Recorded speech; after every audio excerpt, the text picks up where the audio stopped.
Big news from Europe.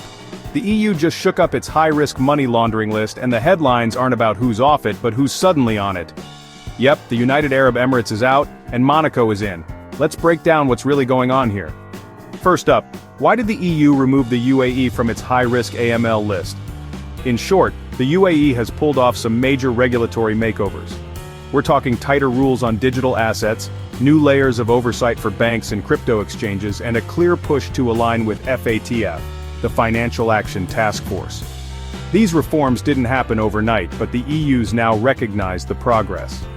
That means stronger anti-money laundering enforcement, better compliance systems, and a big confidence boost for businesses operating in or with the UAE. It's especially good news for fintech, crypto, and anyone moving capital in and out of the Gulf. But here's the curveball. Monaco just landed on the high-risk list. I know what you're thinking. Monaco, the tiny state known for super yachts, casinos, and luxury? But the EU's got real concerns. Monaco's been flagged for weak enforcement around shell companies, not enough transparency in financial flows, and gaps in its anti-money laundering regime. International watchdogs have been pushing Monaco for more transparency, and now the EU's saying, time's up. Let's zoom out. Here's the current picture. The EU has removed several countries: UAE, Panama, Barbados, Gibraltar, Uganda, and a few more. But they've also added Monaco, Lebanon, Kenya, Angola, Algeria, and Nepal to the list. So, what does this mean for your practice or your clients? If you're advising on cross-border deals, banking, or crypto compliance, you need to know that listed jurisdictions now face tougher checks.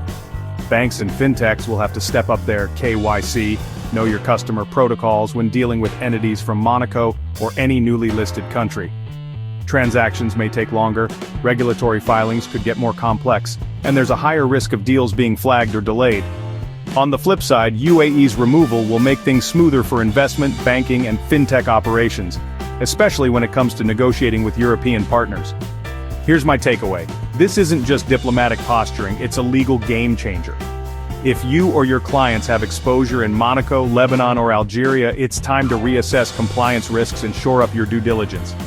For the UAE, this is proof that reforms matter, and that international cooperation pays off. Want more expert updates on crypto law, global compliance, and cross-border regulation? Hit subscribe and stay ahead with Lawence.